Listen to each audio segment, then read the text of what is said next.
I know that there are a few main theories of consciousness, and I'd like to start with two that you think are wrong, but that have been historically or at least are currently dominant. And then those are dualism and then materialism, which you just mentioned, and which ties into physicalism, which also came up when we were talking about Keith and Dan. But so, first of all, just how do you like to gloss what these theories are for our listeners who aren't familiar with them?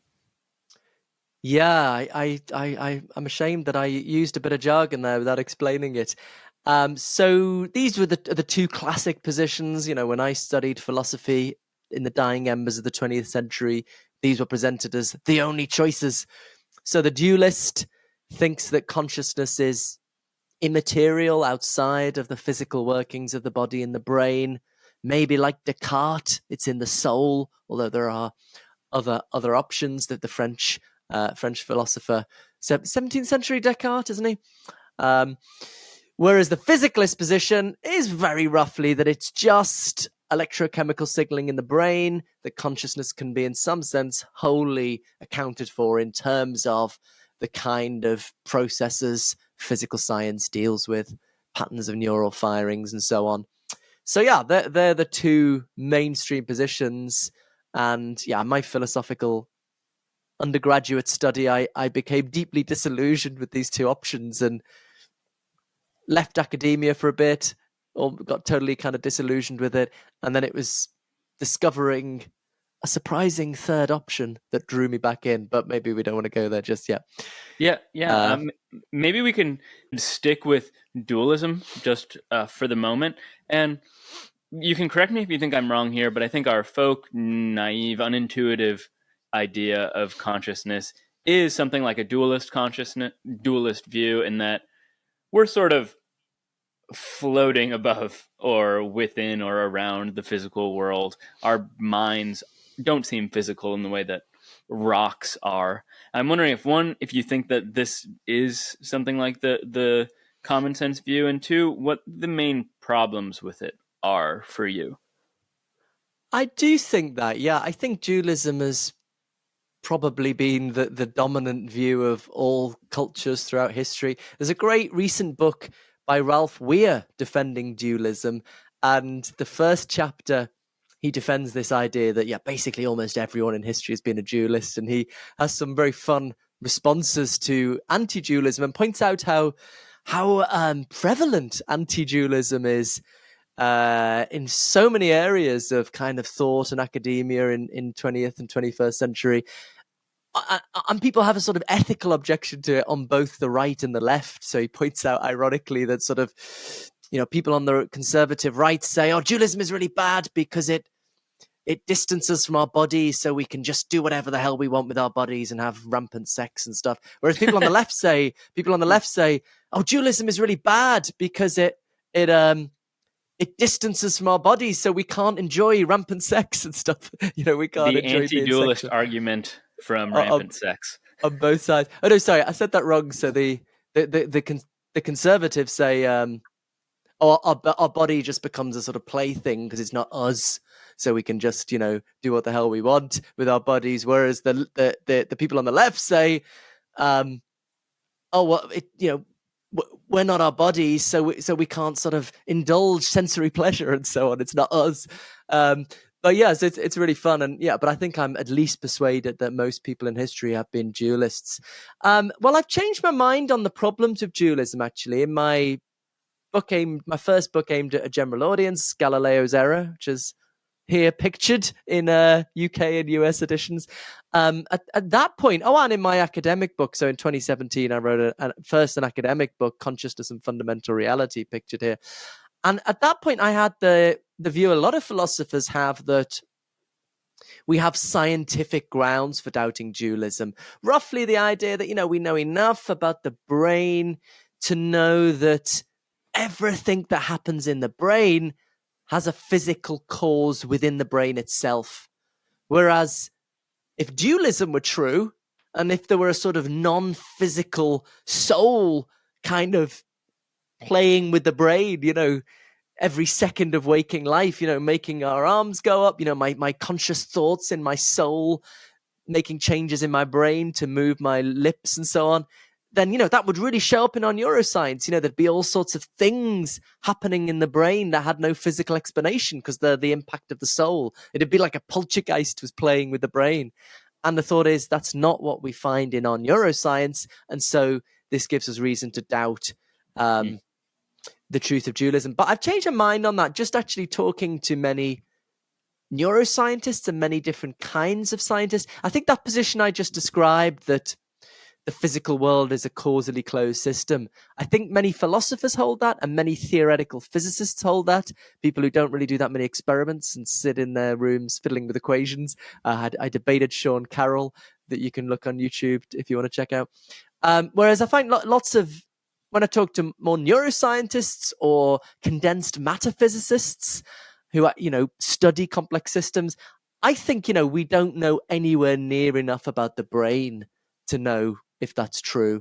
A book that really influenced me here was Matthew Cobb's book, The Idea of the Brain, which is a sort of intellectual history of our understanding of mind and brain. And the take-home message is we just know very little about how the brain works. People sort of get deceived by brain scans and think, we know a hell of a lot that's going on, but every pixel of a brain scan corresponds to 5.5 million neurons.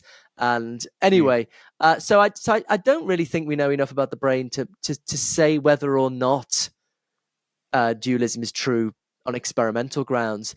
But I still think dualism is to be avoided, just because it's a more complicated position than rivals. As scientists and philosophers, we want to respect Occam's razor. We want to go for the simplest theories that explain the data. And why believe in two kinds of fundamental thing, mental stuff and physical stuff, like the dualist does, if you can just believe in one kind of fundamental stuff at the basic level, as rival theories do. So if we're pushed to dualism, and people have some interesting arguments, like Ralph Weir, for example, who I just mentioned.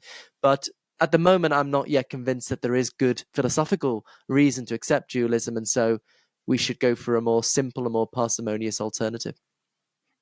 That is very interesting. I'd never heard about this before, heard that explanation before. I understand that it's not something you find compelling anymore, but the idea that we might, if dualism were true, we would look into the brain and see things apparently moving without apparent causes, and that's very fascinating. The problem that I thought you were going to point to was the interaction problem, which maybe that's not a technical term. It might be, but what I have in mind is I think Descartes wanted some sort of mechanism for how the immaterial could interact with the material, and he posited that something was going on in the pineal gland. Yeah, well, I think what I gave is maybe a form of the interaction problem. I mean, in general, we can think of the interaction problem as just how does something non-physical impact the physical body, the physical brain? As you say, I mean, this was pressed on Descartes by Princess Elizabeth of Bohemia, who Descartes was the tutor of, and she made him get up very early in the morning, which resulted in him dying from pneumonia at 42, I think. But anyway, but I think people are less worried these days. I mean, it's ironic actually. That is still what you get in first year philosophy courses is, just how can something mental affect something physical? But I think these days, most people sort of working more specifically on consciousness on either side of the debate will accept the point someone like David Chalmers might make, who's probably the most famous contemporary dualist, that, well, look, any fundamental causal interaction is just brute and inexplicable. Like scientists, whatever, we try to get down to the basic equations of physics, these mathematical principles that tell us what stuff does. Then if you ask, well, why does stuff obey these equations? You just say, well, it just does, right? That's the end of the, there's a famous line where someone asked Newton, why do things obey the law of gravity? And he said, I don't frame hypotheses, in Latin, meaning, I've just give you the equations, shut up. So if that's okay for anybody to just say, well, you know, the laws of physics are just basic and inexplicable, why can't the dualists just add their own additional basic causal principles connecting up consciousness and the physical world? David Chalmers calls these psychophysical laws of nature, just basic laws, as basic as the laws of physics, that connect up in a lawful way consciousness and physical reality. And, you know, Chalmers calls himself a naturalistic dualist. He's not into anything spooky, supernatural. He doesn't believe in God. He wants to understand this scientifically, these new causal principles. So, of course, that makes the theory less parsimonious. They're believing in something additional, but it doesn't seem any principal problem. So this is why the contemporary form of the interaction problem tends to be more rooted in this scientific premise that no, we know it can't be true because it would show up in the brain.